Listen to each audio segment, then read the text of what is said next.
Over 3,050 American service members have been killed or died as a result of the war, all with families whose lives are now shattered. 20,000 plus are wounded, and over half of those disabled and disfigured for life. 2/3 of all Iraq vets suffer from PTSD and are not receiving proper or adequate treatment. Many are sent back to the front lines. Desperate for manpower, the military is accepting more of the lowest scoring aptitude recruits, including those accused of felonies or admitted membership in hate groups. Foreign nationals are being recruited heavily with promises of citizenship. Increasing numbers of raw recruits are coming out of the most desperate regions of the country, small town and inner city youth with little chance for jobs, healthcare, and education. Several reports have determined the Army and Marines to be on the verge of breaking. Vast amount of war-damaged equipment sits idling in disrepair. Repeat tours are taking their toll on families. Divorce rates for vets have risen to 80% for officers. The reserves and National Guard have only 30% of their units fully equipped. With the recent escalation, more part-time troops will be called up losing income, benefits, promotions, even their positions to their full-time employers. Suicides committed by troops are common in theater and after redeployment. In a lawless war zone, military women are often targeted by their fellow soldiers for rape and sexual harassment. Very little is reported or dealt with appropriately.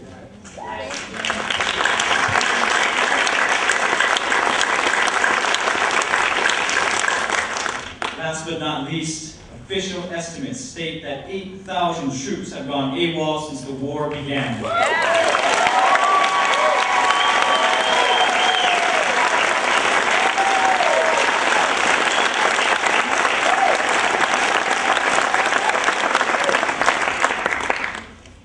Goodwill towards America has declined drastically the world over, with our economy hanging on the monetary policy of the Chinese and our leaders threatening tactical nuclear war with a country 3 times the size of Iraq and a major supplier of oil for Russia and China. This is what I learned in just a year and a half alone. The pieces are there. Finding them and putting the puzzle together takes just a little effort. Our country is being led in the wrong direction, an illegal and immoral direction.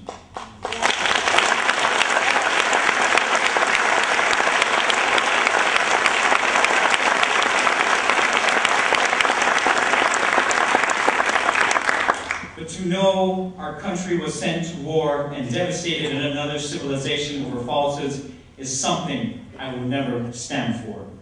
Right.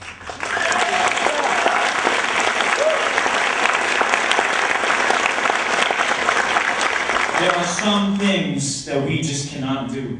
Without principles, without sacrificing for what we believe, what is the point?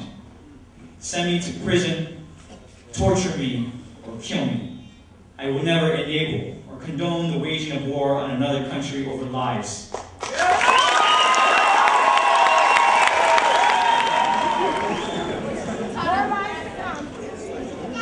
We as a free society live under the rule of peace, law, and justice.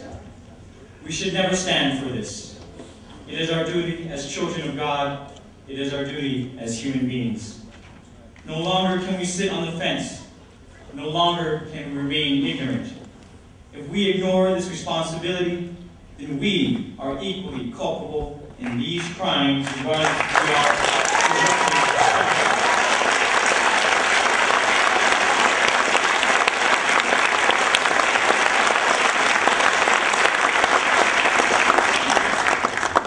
in a system of democracy such as ours.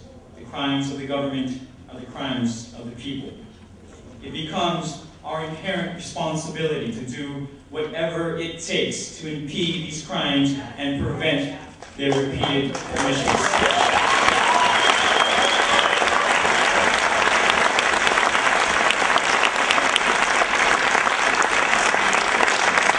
Wearing the uniform is no excuse. Living in a cave is no excuse. Being in college or retired is no excuse. And being too busy is no excuse.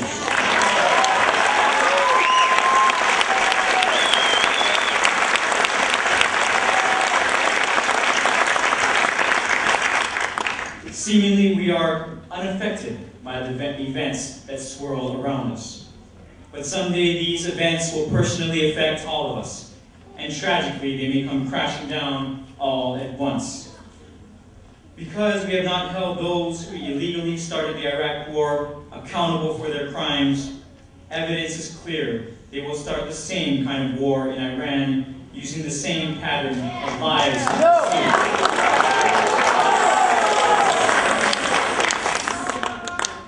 The cataclysmic events that were predicted after the fall of Baghdad will seem infinitesimal compared to the predictions of the consequences with an attack on Iran.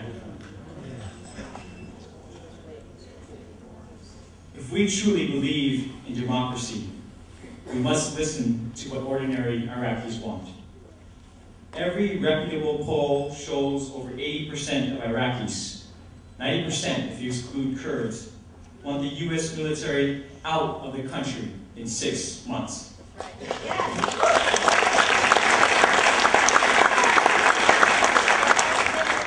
Common Iraqi opinion is that the occupation is inflaming the current genocide.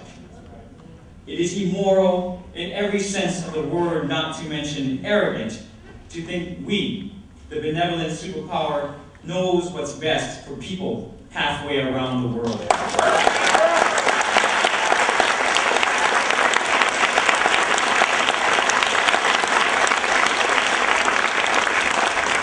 How would we like it if in 1861, France or England invaded the U.S., arrested and executed Abraham Lincoln, put the southern states in charge of the country, changed the Constitution to favor their corporations, controlled the White House, occupied the country with their military indefinitely, and privatized all of our industries for their profit, while doing very little to stem the debt and violence or provide jobs and electricity, not to mention brutalizing the civilian population with oppressive and disrespectful tactics in that process. This is immoral, and after World War II, we, as a country and the world, made it illegal.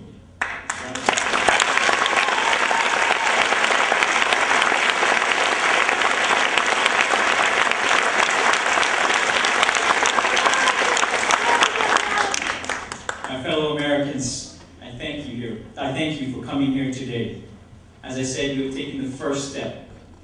We need to include all our brother and sister Americans in this fight against injustice and oppression by our country, against its people and those around the world. I ask of you to keep hope and always have courage. In the end, we will win. Yeah.